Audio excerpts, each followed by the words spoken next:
It's time for a cup of coffee with Will and Chris at Slumberland Furniture. From Slumberland Furniture in Osage Beach, here are your hosts, William Holtz and Chris Schneider. This week's cup of coffee from Slumberland at the lake. Wild Will, Uncle Chris, and we got an action-packed show this week. Yeah, we do, and we're all sweaty because we were just at the big ceremony where the toll bridge no longer is a toll bridge, right? The toll-free bridge, we're now calling it, or as one of the dignitaries who spoke today at JB Hooks or Tuesday morning said, the old toll bridge, which they liked that. So, yeah, great celebration. We'll tell you about all of that, plus update on the Nichols development. We've heard from contractors, maybe some payments still not made. Plus, we attended the Elden Chamber dinner, Corvettes in Paradise annual fundraiser over the weekend. Plus, we want to tell you about your Camden County real estate tax credit. Yeah. You have to be signed up by the end of June, so we're going to explain the requirements and how you do that, as well as look at a huge upcoming election. Camden County Sheriff, August 6th. A lot of names in the cap already. We'll tell you about that and a whole lot more. But first, from Slumberland at the lake. Hey everybody, Daryl Cunningham with Slumberland Furniture of the Lake. Were you wondering when the best time to buy a mattress is? Well, it's during our memorial sale that's going on now at Slumberland Furniture. We have the great Tempur-Pedic mattress sets up to $500 off, Stearns & Foster up to $600 off, and our new Purple collection is up to $700 off. Don't forget, we're also doing it 0% interest financing, so you get the sale price and 0% interest financing. Come see us at Slumberland Furniture, get your best night's sleep ever, and we're going to bring happy home. Yeah, so as we welcome you back, we always record on Tuesday, so it was actually this morning. Yeah. We just came from JB Hooks, where they had the toll bridge celebration proclamation, and boy, I gotta tell you, I was really impressed with not only the turnout, but the professional setup and organization with Heather Brown and the Lake Ozarks Convention and Visitors Bureau, but what an event. Yeah, Heather did an amazing job putting this thing together. You had Lieutenant Governor Kehoe there. You had, what I found most interesting was, you know, some of the the bridge board committee that have been there since they built the bridge, you know, and hearing their thoughts and going from the beginning to the very end. And I mean, that was so neat. And the optics were so gorgeous. A beautiful day. And there's the bridge and the lake and everything else. It was fantastic. And so we were there. We broadcast the entire thing live to the Lake TV Facebook page. It's about 48 minutes long, but it includes everything from you hear from those dignitaries, you hear from MoDOT, you hear from Lieutenant Governor Mike Kehoe, you hear from Heather Brown, you hear from Mike Page and about his brother, Alan, was the first to go over the bridge 26 years ago. And so they ceremonially, they shut down everything. The Lake Ozark PD was involved. Alan Page and his wife, Jo, I believe, they went over to be the last. Paid toll. They took all the gates down, you know, the gates that were the toll. They put them in the back of their pickup. And then they were the first free pass of the lake free toll bridge, toll free, back over it. So that was really cool. So many people there. And you can see all of that in that Facebook Live on Lake TV's Facebook page. But boy, what a big monumental day for Lake of the Ozarks, whether or not you're a West Sider or not. I mean, that's been a long time coming. 1998, that bridge opened. And we just take it for granted now. I mean, even when we had to pay a toll, how much time that saves us that we didn't have to go all the way around, you know, from the west end. Think of it, Sunrise Beach, Laurie, that area. If there wasn't a toll bridge, you'd still have to be going all the way through Camdenton, 5 to 54 and all that stuff. So this is huge, and now it's free. Yeah. That's incredible. What a huge, huge blessing for the community. Yeah, and there's way too many names and people to even start mentioning. I would just encourage you guys to go back and watch the live. Heather Brown, Joe Rager, Lieutenant Governor Kehoe, Mayor Dennis Newberry, they all had a lot of people to thank and mention, and so go back and watch that. Just a really cool celebration. And for us at Lake TV, you know, our studios in Greenview, we're both West Side guys. That's going to save us a lot of money as a company and as individuals. Wow. As far as going around throughout the year. So super exciting. And one person I want to give a shout out to, we saw her, and you'll see our selfie together here. Jane Martin with Scott's Concrete. I joked about she's single-handedly financed a third of that project with as many trucks and projects as Scott's Concrete has done over the years. So she was there, and she said, listen, I'm really excited. she mentioned it was a big figure that she had figured that she had spent on tolls over the Yeah. last 20 years. Wow. So we love Scott's Concrete, thought it was neat, but man, so many people, and it was cool to be there with so many of the community together, making a day special to celebrate. Yeah, it was really, I mean, you know all the dignitaries. I mean, you do such a good job doing the news, you know, and finding out what's going on and stuff like that. I don't know them nearly as well as you do. So at events like that, it's really fun for me to kind of get to know them and talk to them. And they only know me through this show, basically, you know, which is kind of fun. But I got to meet Nick Reese when we were there, and, you know, and he was kind of telling me a little bit about all the stuff he's doing on the Strip and all the rejuvenation going on there. That was really neat. Saw the mayor, saw the commissioners. I mean, pretty much everybody who is somebody was there, and it was pretty cool. I can always tell what kind of story was in that week's cup of coffee based on how I'm greeted by the elected officials when I see them. And I can also tell whether or not they're watching Cup of Coffee, because it definitely changes throughout the year as, you know, our coverage varies. But in our next local story, now we've been following the Nichols development for a while, right? Yeah. Developer Jeff Tegetthoff, we had him on. You know, we were big on the Lakewood condos or Lakewood Resort with the timeshares. And so then this Sycamore Creek, it's not really affordable housing, it's the missing middle apartment complex. There had been reports of delinquencies for paying contractors, and Mr. Tegetthoff had been open with us and said yes.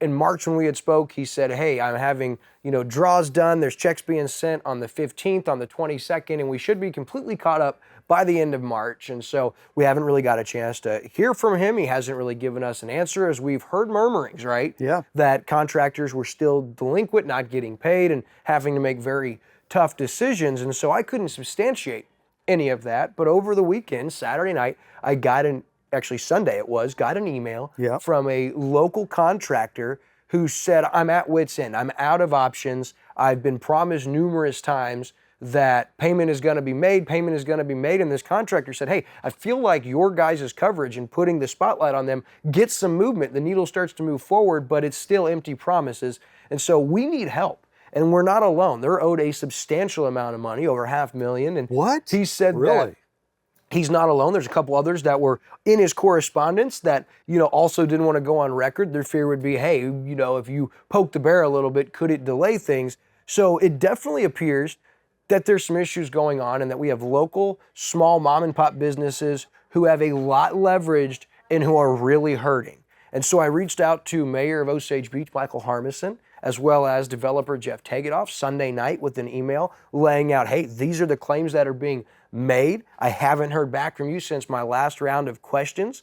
It looks like there are people owed money, and so what's going on? I didn't hear back from either of them, and so yesterday went on property, got some video, cut a reel, and shared what I know to be true at this point in time. And so in that, you know, there's been additional people reaching out since that. And again, I still haven't heard from Mayor Harmison or Jeff Tegetthoff, which is surprising because up to this point in time, both of these guys have been incredibly accessible, very open as far as I'm concerned.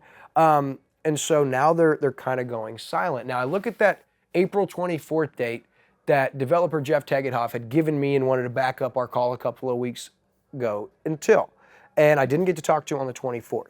And so I'm looking at what was significant, and I would guess, this isn't factual, that he was hoping to have some bank financing or some assistance or something by that 24th. And when it didn't happen, he's trying to pick up the pieces and figure out what he does next. But I would question the honesty and the truth behind the bank financing, and here's why. I've talked with a local bank expert, okay? And anytime you have a construction loan, remember we've been told that you have to put up $20 million of your own money first before you can access bank financing. That's what they told Tegetthoff. That's what Tegetthoff told us. Okay. That's as far as we know. We don't know that the bank told him that. That is the story that we're being told. And Mr. Tegetthoff and Mayor Harmison have said, get those two mixed up, talking about two different cities. Right, but yeah. City of Osage Beach Mayor Michael Harmison said that he believes they're getting close to that $20 million, and once they do, then the bonds, the money from the bank would kick in, and hopefully they can make everything even. But I would beg to differ that banks won't typically loan on a project that's already started. They'd want lien position. They'd want to be first in line. So if there's equipment on site, it's considered under construction. So if there was a unique situation where you had to put equity injection of $20 million into the project before the bank financing kicked in, remember, banks don't want to get shorted. They want to make sure that you're going to be true on your word and make right. So in most cases, as far as my understanding, the bank themselves would make the developer put that injection, that equity injection, in the bank's hands for them to disperse and oversee. That way, when that $20 million was up and they saw they were good for it, then the bank financing would kick in. But the bank is not just going to take their word for it and think, okay, once you hit 20 million, then we're going to give you 110 million. Because if you can't make 20 million go right, and if you can't pay contractors and vendors, why is a bank going to give you $110 million to move forward in confidence? Banks are going to be the hardest to get money from. And so from the banker that I spoke with, he said that sounds absolutely crazy. And if you did get a unique situation where you got sweat equity that you didn't have to give to the bank, your interest and your insurance policy on that would be so astronomical, you would basically bankrupt yourself before you started. So now my question is there any bank financing backing this project? And why have we not heard back yet from developer Jeff Tegetthoff or Mayor Michael Harmison? Because I did see Mayor Michael Harmison Thursday at the Church of Osage Hills, my home church. They had the Kids Harbor Crime Victims Awareness Lunch, and he was there. And the first thing I said to him when I saw him was, hey, I haven't heard back this week from developer Tegetthoff. It looks like there's still some local contractors in your local market right now who have not been paid and are really hurting. And he goes, I think that's just going to be a misunderstanding. As far as I'm concerned, I talked to them this week and everything's great. And I got really great news to share with you soon too. Only to find out I get reached out by these local contractors crying for help. And the reason this is a problem is because I was put off from developer Jeff Tegetthoff last week because he was flying in the morning. So while he's flying, nothing against flying, I'm just saying you have people at home who can't afford to fly. They can't even afford to try to keep food on the table. They've got probably liens against their home and their car and their staff. This contractor that talked to me said, what do I tell my staff? Over $500,000, no December, no January, no February, and no March payment. Wow. That's the word of the contractor I spoke with, and they say they're out of options. That's huge. That's a lot of money, and that's a lot of people involved in that. Yeah, I would say that a bank would not really want to step in at this point. It's a messy project because then they'd be at jeopardy and at stake for the loss of millions. So your question is, what's next, right? If all this is true, and this doesn't come to fruition, do we have another situation in Branson where you have those dilapidated multi-million-dollar mansions? Well, would they pull the bonds? Well, what would happen is they'd have to pull the building permits first, and the bond would start paying. But that's only after 1 year when all liens mature. And in order for the contractors and the city or whoever's involved, they would have to update their liens to get paid, meaning that most likely, after the people I've spoke to, that the most likely realization or reality of where we're going to end up with this is this project staying dead, empty, and by itself for a year with zero movement. Boy, that would not be good. That would be an absolute travesty. That'd be very Then sad. you'd have the local contractors waiting a year for their money, and they'd have to be diligent in making sure they updated their liens. So after that year process and all liens did mature, they got to collect what was owed to them. You know, and right now, as it sits right now, nobody is winning, right? I mean, the Tegetthoff has put millions into this. He's not winning if things are falling apart right now. The contractors are not winning because they're not getting their money, and everybody who works for the contractors are in trouble. So that's not good. The community is not, benefiting. It's in trouble from this. And Mayor Harmison, if this is going south, I think this is an election year for him, isn't it? That might be a very bad thing for him. So, yeah, but I don't necessarily care about Mayor Harmison's reputation and whether or not he's reelectable, and I certainly don't care about things tougher on Tegetthoff. If you're still flying, you're still operating business, that is not the same case for local contractors. They're not operating on the same playing field. So I have zero sympathy right now for the city of Osage Beach, and I have zero sympathy for Jeff Tegetthoff because, quite frankly, Jeff Tegetthoff has not been 100% honest with us up to this point in time. So as far as patience and trying to be fair, we've done that. We're past that point because if the truth is you've got local contractors who are owed over $500,000, and there's at least 3 that I know of, that is dangerous, and that means they feel it. They may have wives at home right now that are saying, you're not providing, you're not taking care of my family, I want out. They might have kids who are going through programs but can't get insurance or can't get help. These are very real problems that I guarantee you Jeff Tegethoff is not feeling right now from St. Louis or wherever he's flying. So I'm sorry if I seem a little frustrated, but these local vendors that leverage so much, they're the ones that I'm concerned with right now, and I want them to get paid. And I don't want it to be a year from now when all of it has to sit so the liens can mature while that beautiful property turns into an eyesore. And it's also going to be an eyesore for the city of Osage Beach because they'll get caught with their pants around their ankles because they're the ones that have been pro this project, swearing it was a good thing. And we've given them the benefit of the doubt, we've covered it, we've been open, we've been fair, and if it ends up going backwards, it's not just Jeff Tegethoff, but it's even more so the city of Osage Beach who is going to be the one responsible. I'm really worried. I mean, we're talking big money here, over $500,000 for these contractors. I'm worried for their businesses. 100%. If they're going to be able to survive this, if this is all playing out this way. So hopefully, I mean, again, so many times in big business, big construction, things like this happen all the time, and they get it worked out and everything ends up being fine in the end. Doesn't mean it's fine right now. Yeah, I don't see, unfortunately, I just don't see unless, I believe it's UMB Bank that is financing this project, and I'm not sure they would speak on it, but my next order of business is try to speak to more banks so I can understand this process. Because from what I'm understanding, this would be like the most unconventional, unrealistic thing for a bank to allow a developer to do and then say, once you get to that 20 million, if you get to that,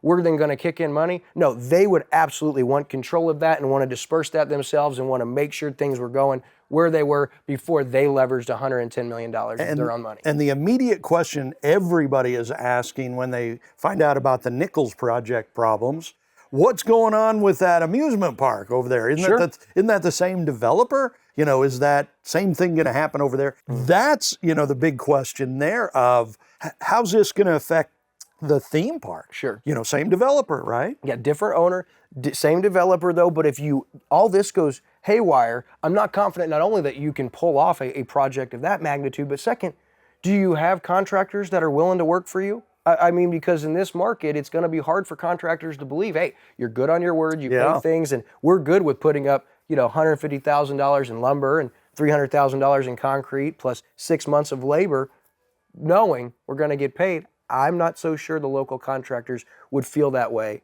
knowing where this has gone. I would guess there would be a problem there. All right, so as we change our tone, we'll continue to keep you posted on this. Listen, I'm in constant communication. I'm wide open, ready to hear back from Jeff Tegethoff. I'm ready to hear back from Mayor Michael Harmison. And so I'd be interested to find out what they have to say when they're willing to say it and when they're willing to communicate with us next. Absolutely.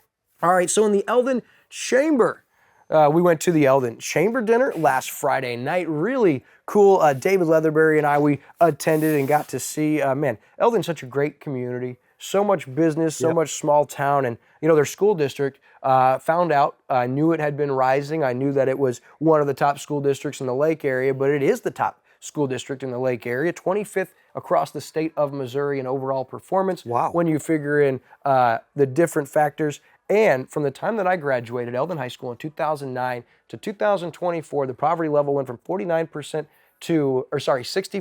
down to 49%. So it's dropped 16% over the course of those almost 20 years. Just crazy what that district has done. And it was a focus of the chamber dinner. Executive Director Matt Kostelnik did a great job in his first year organizing the annual chamber dinner. It was at the Elden Community Center. It was very professional, great setup.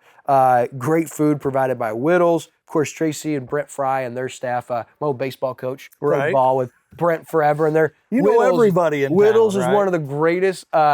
It's literally like a best kept secret. If you don't know about their tenderloins, and I mean, the place is unreal in Elden, and they catered, and boy, it was phenomenal. And a lot of great awards from Mid-Missouri Pest Solutions took home Small Business of the Year. NACO Investments took home the Large Business of the Year, and Gateway Industries was the Organization of the Year. And then both the Volunteer of the Year and the Citizen of the Year were awesome to see. First, the Volunteer of the Year, Twyla Limbach, and then the Citizen of the Year, Chris Harwood. I know both of those individuals. They've both been impactful in my life. And to see both of those, and what was really cool is for Twyla and for Chris Harwood, when they came up to give their speech, their faith was front and foremost of why they do what they do, how they've led in the classroom or at the school district. And I mean, that is people that it's easy to talk the talk, right? Mm-hmm. Those are two individuals, Chris Harwood and Twyla Lindbach, who walk the walk in their impact in the schools to operate that way and believe that way, but not just believe it, but live it. It makes impacts for generations. And so it's so cool to see both of those honored. And man, I saw so many people. John Kane, you know, our buddy, Kylie and Chris Weeberry, of course, the Harwood family, Matt and Shelley Davis, superintendent of Elden Schools, the Wonderland Camp crew, like Jill, Mike Clayton, Stephanie Daner, and Mike's son Jack was there. I mean, everybody was there, including my buddy Chanston Barker with the CVB, who was also at the big event for the toll bridge. Man, what a great community Elden is, and they are really working on infrastructure and affordable housing, and because Elden has boomed.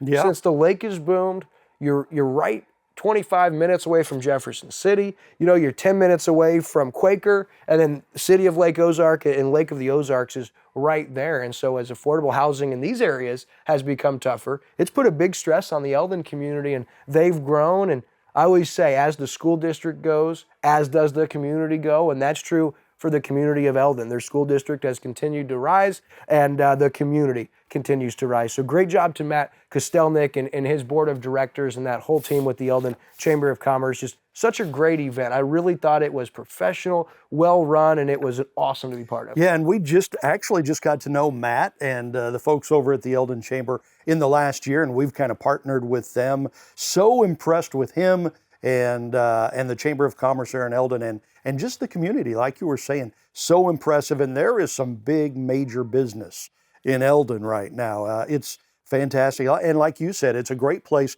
for a lot of people who either want to play at the lake or to work in Jeff City. It's right kind of in the middle there. Absolutely. So super cool there. And man, I will tell you, you know, Matt, he's not super extroverted when you first meet the guy, but golly, he was great Friday night, and you wouldn't guess it, but he has a really hilarious sense of humor. Yeah. Like, he was really funny and subtle with some of his jokes. He has a delivery that I'm not capable of, you know. It was really cool. So, and I think he's an Elden boy too, right? Oh, yeah, Elden graduate. Born and raised there, I think. He joked about, as he introduced the awards, both of those were his teachers, and Chris Harwood, he goes, you know, I was on her good side. So he was really great. But so also this weekend, you know, that was Friday with the Elden Chamber dinner, but there was also the Lake of the Ozarks Corvettes Club, right? Oh, yeah. They had their Corvettes in Paradise annual fundraiser at Margaritaville, and I mean, just unbelievable. We got to work with Dave Lance, who's the president, Mike Funk, who's the vice president, former president. Both these guys were great. And they actually, last year with this event, raised over $25,000. They picked 4 charities to split that money amongst. This year, they said they're going to break that amount. They haven't got the official numbers. But over 160 Corvettes there, and they're at Margaritaville in this like conference room down when you first walk in. And I mean, I'd not even been in this room, but they fit all of these cars in here, and it's like a well-oiled machine. He said, you know, it's with tape and coordinating and getting them in here, but 12 or 13 states represented. People come from all over the country for this event, and we just recently featured Dave Lance and Mike Funk's personal Corvettes on our new Magic Dragon Motors Lake TV short series. That was really cool, and we had Robbie Brewer there Friday, and Andrew Evans went there Saturday, and just turned out some amazing gold. You get that many beautiful cars in a room, that's like a content creator's dream, right? Yeah, absolutely. And if you haven't seen those shorts, it's called Magic Dragon Motors, right? And it is so cool. You got to go and see these things. They're incredible. And a big shout out to Dave Lance and Mike Funk with the Lake of the Ozarks Corvettes Club. Since we met these guys, they've been nothing but accommodating and been so great to work with. Mike was a actor for us in a client commercial that we had to shoot, and him and his wife Sandy were phenomenal, and we kind of hit it off, and next thing you know, we're working with the Corvette Club. And so thankful for that friendship and that organization, and excited to see how much money they raise. And we'll have a full list of awards and all of the things. And I got to give a shout out to Missy Pinkle too, because saw her. she's not just at the event Tuesday morning for the toll bridge, but so she's really plugged in with the Corvettes Club. Really? And she does her own award and trophy each year that is like custom built with LO Profiles logo, and it's like the Missy Pinkle Award, and like people really want to win that award from her. And so she's really into the classic cars and has been huge in helping that grow. And so another one of the ways that, you know, our local media that you don't always get to hear on some of the things they do, that Missy has been big with them. And I was like, oh, I love to hear that, because, you know, I like Missy, but I love her husband, okay? You know, greatest coach ever, That would baby. be Coach Pinkle, right? Yes, greatest coach of all time. And I was disappointed. I always love to see Missy, but I didn't see Coach Pinkle at the event Tuesday morning. I had a football in my car. I was going to sign. Hi, Missy. Where's Coach? Yeah, Where's Coach? She goes, you got his restraining order. Those officers are eyeing you. So, but I will say that Corvettes Club surprised me how big it's gotten. And so if you're interested, go check out Lake of the Ozarks Corvette Club on Facebook. It's like $45 a year to become a member, and you get to be involved in meet and greets and events. And so it's super cool. We're really enjoying getting to cover that. I'm amazed. I mean, everybody you run into and talk to, like you met these actors, and then all of a sudden they're telling you about the Corvette Club, and you're all of a sudden, you know, you're best of friends. I'm amazed at how many people just seem to like warm up to you and tell you all about their lives and what's going on, and all of a sudden you're in, baby, you know? I would only accredit that if it is to the Holy Spirit, because me on my own vices, me without God is not pretty, and no one wants any part of Will. So the more that I get myself out of the way, the more I let him shine through. Maybe there is a little bit more attractive nature to that, I would imagine. So I credit it all to him. And I was telling Unique recently, I was like, babe, I cannot believe the continual blessing of all these introductions and all these great content opportunities and all these great partners and all these people that, you know, are appreciating what our team is doing. And I mean, it is crazy. Lately, we have had so much positive energy, so much momentum, and I'm just going to chalk it up as an abundance of blessings, and that our cup does runneth over time and time again, and we're just going to keep walking in that. So true. Yeah. All right, so hey, big thing for you senior citizens. You got to be 62 years or older. Listen, we told you about it a few months ago, but Camden County voters, you need to file your Camden County real estate tax credit. You have to get it done by the end of June, and to qualify your 2024 real estate taxes to match the 2023 amount, you have to be 62 years or older. Your tax must be paid up to date, and you need to go to the assessor's office off Rufner Street in Camdenton with your photo ID and your most recent paid receipt. And they're actually going to help you fill out the application, and they're even going to notarize it for you. Now, I was able to find a form on Camden County's website, but to make it easier for you, if you go to mylaketv.com on the homepage, right in the dead center of our website, it says your personal property tax rebate application or something like that. Right in the center, you'll see it on screen as Andrew works his magic, but it'll pull up the application for you right there. You can look at it. And hey, if you need to, call Camden County Clerk Roland Todd. He's easily accessible. He's super helpful. 573-317-3890. But listen, if you're 62 years or older and live in Camden County, you could save big money on getting your personal property real estate tax reimbursed this year, but you have to get your application in by the end of June. So again, reach out to Camden County Clerk Roland Todd or go to mylaketv.com and you can click on that application right there front and center. Big money. Hey, real quick before we go, huge election coming up August 6th, the sheriff. It's massive. It has been highly contested the last 3 or 4 years on what's going on with the Camden County Sheriff's Department. Well, there are a lot of names in the cap right now for the August 6th election, and I looked on Citizens for a Better Camden County. They've already had a poll with 7 of the members, and that one was kind of a one-way thing. 66% of the vote of about 250 went to Chris Edgar on that page, but that's such a small sample size. I want to know, we're going to be doing a forum in July with the Lake Area Chamber of Commerce, and we're also going to be doing exposés and feature editorials with all 8 candidates. So I need to know, what questions do you want to see your next sheriff or all candidates for Camden County Sheriff answer? Drop those in the comments below and we will narrow those down and ask the candidates those questions and share those with you leading into the July forum, which will be live on Lake TV, and we're looking forward to keeping you informed. But listen, August 6th, right around the corner. It's going to be here before you know it, just like the end of this week's show. From Slumberland at the Lake, Uncle Chris and Wild Will, we'll see you next week.